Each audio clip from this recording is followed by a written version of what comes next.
بسم اللہ الرحمن الرحیم۔ قرآن مجید میں اللہ سبحانہ وتعالیٰ فرماتے ہیں وَنُنَزِّلُ مِنَ الْقُرْآنِ مَا هُوَ شِفَاءٌ وَرَحْمَةٌ لِّلْمُؤْمِنِينَ۔ قرآن مجید شفا بھی ہے اور رحمت بھی ہے مومنوں کے لیے۔ ہم جو علاج کرتے ہیں 3 دن پیر منگل بدھ ظہر سے مغرب اپنے ادارے میں، یہ خالصتاً اللہ تعالیٰ کی رضا کے لیے اور قرآن و سنت سے علاج کرتے ہیں۔ الحمدللہ کوئی غیر شرعی علاج نہیں ہوتا۔ تو اس میں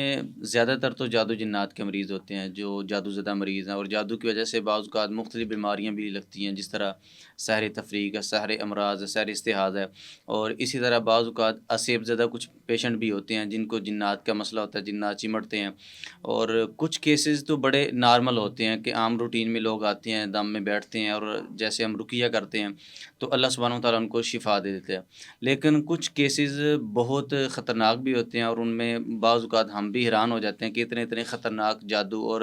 اس قسم کے جادو بھی ہوتے ہیں۔ چونکہ اب ظاہر بات ہے کہ ہم جادوگر تو ہے نہیں، نہ ہم نے جادو سیکھا، لیکن جب ہم علاج کرتے ہیں تو اس میں بعض کیسز اس طرح کے ہوتے ہیں کہ ہم خود حیران ہو جاتے ہیں کہ یہ کتنا خطرناک جادو ہے۔ اور بعض اوقات جادو کا مسئلہ بھی نہیں ہوتا، اسیب زدہ بھی کوئی مسئلہ نہیں ہوتا، ویسے کچھ لوگ کسی کو کوئی مسئلہ ہے لیکن وہ علاج کروانے کے لیے کسی ایسے معالج کا انتخاب کر لیتے ہیں جو غیر شرعی ہوتے ہیں، یا جس کا اس فیلڈ میں کوئی تجربہ نہیں ہے، تو اس کی وجہ سے وہ اپنا کیسز اپنا اور زیادہ خراب کر لیتے ہیں، اور ان کو زیادہ بیماری ہو جاتی ہے، یعنی علاج کروانے جاتے ہیں لیکن وہ زیادہ بیمار ہو جاتے ہیں۔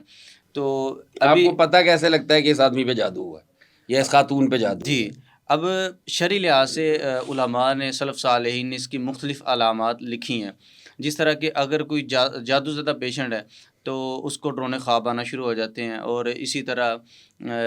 بعض اوقات اس کو بے چینی بھی رہتی ہے، جسم میں درد رہتی ہے، کوئی ایسی بیماری لاحق ہو جاتی ہے، جب وہ ڈاکٹروں کے پاس جاتے ہیں تو اس کی میڈیکل رپورٹس بالکل کلیئر ہوتی ہیں، اور ڈاکٹر بھی حیران ہوتے ہیں کہ ہمیں تو کچھ سمجھ نہیں آ رہی۔ بعض اوقات ڈاکٹر خود بھی کہہ دیتے ہیں کہ آپ اب دم کروا لیں، ہمیں تو کچھ سمجھ نہیں آ رہی۔ تو پھر ایسے لوگ جب ہمارے پاس آتے ہیں تو ہم ان کے اوپر رقیہ کرتے ہیں۔ ایک تو یہ علامات ہیں کہ خوابوں کے ذریعے سے بھی ہم پوچھتے ہیں کہ خواب کس طرح کے آتے ہیں، دوسرا جسمانی کیفیت، اور اسی طرح جب ہم رقیہ کرتے ہیں کسی مریض کے اوپر تو پھر ہمیں ظاہر ہوتا ہے کہ اس کے ساتھ یہ جادو کا مسئلہ ہے۔ ابھی ریسنٹلی ایک کیس میں نے کیا تو اس میں ڈاکٹروں نے کہا جی پہلے تو یہ کہ آپ دم کروا لیں، ہمیں تو اس کی مریض کی سمجھ نہیں آ رہی۔ تو جیسے ہی ہم نے اس خاتون کے اوپر رقیہ کیا، دم کیا، تو اللہ سبحانہ وتعالیٰ نے اس عورت کو مکمل شفا دے دی۔ تو قرآن تو ویسے بھی شفا ہے، لیکن خاص جو حدیث اللہ کے رسول صلی اللہ علیہ وسلم کی آپ نے فرمایا کہ اللہ سبحانہ وتعالیٰ نے ہر بیماری کا علاج پیدا کیا ہے، بیماری بعد میں آئی ہے، علاج پہلے آیا ہے۔ ایک بیماری کے 70 سے زائد علاج ہیں۔ اب کسی شخص کے ساتھ روحانی مسئلہ ہے، جادو کا مسئلہ ہے، اب جادو سحر امراض ہے، یعنی بیماری کا جادو ہے، اب وہ میڈیسن کھاتا رہے گا تو اس کو فرق نہیں پڑے گا، بلکہ وہ پہلے سے زیادہ بیمار ہوگا، کیونکہ میڈیسن بھی ریئیکشن کرتی ہے۔ تو اس لیے سب سے پہلے ہمیں یہ چاہیے کہ ہم اپنی تشخیص کریں۔ اب ایک شخص ہے وہ نماز بھی پڑھ رہا ہے، اذکار بھی کر رہا ہے، لیکن اچانک نماز پڑھنے کو دل نہیں کرتا، نماز پڑھتا ہے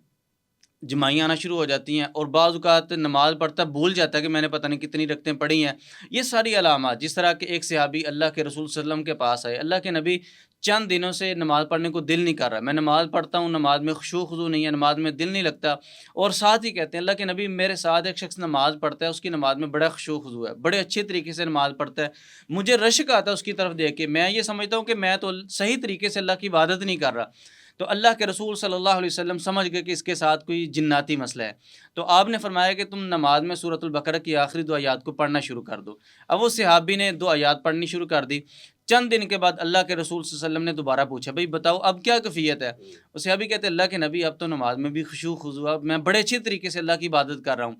تو آپ نے فرمایا کہ تم جانتے ہو کہ جو شخص تمہارے ساتھ آ کے نماز پڑھ رہا تھا وہ کون تھا؟ کہتے اللہ کے نبی میں نہیں جانتا۔ آپ نے فرمایا وہ شیطان تھا جو انسانی شکل میں آ کے تیرے ساتھ نماز پڑھ رہا تھا، اور تجھے یہ وسوسہ دے رہا تھا کہ تم تو اللہ کی عبادت نہیں کر رہے، میں صحیح طریقے سے اللہ کی عبادت کرتا ہوں۔ یعنی شیطان کو اللہ نے طاقت دی ہے، یہ جسم میں داخل ہو جاتا ہے، بعض اوقات خود بھی مسلط ہو جاتے ہیں، اور بعض اوقات جادو کی وجہ سے بھی بیماریاں لگتی ہیں۔